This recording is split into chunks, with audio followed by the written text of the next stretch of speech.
Is God really there, seeing how much tragedy exists? This is a difficult question for Christians to answer. Throughout church history, thinkers and theologians have wrestled with how a good and loving God could allow tragedy to happen. Many answers were raised. People appealed to free will, to evil as being an absence of good, and to all sorts of philosophical and theological answers. But even with all that, the question is still a powerful one. Not necessarily because of any logical difficulties, although that certainly exists, but rather because everyone has been through tragedy.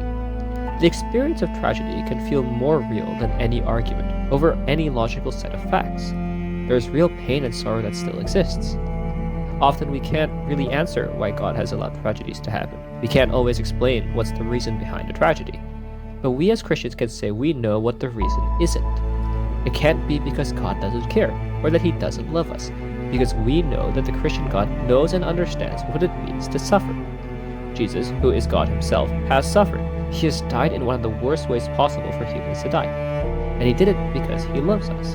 And if He was willing to suffer Himself for our sakes, then we can know that whatever the reason is that we suffer, it can't be that He doesn't love us. When we suffer, when we go through tragedy, we will often ask, where is God in tragedy? The answer is that He is right there with us.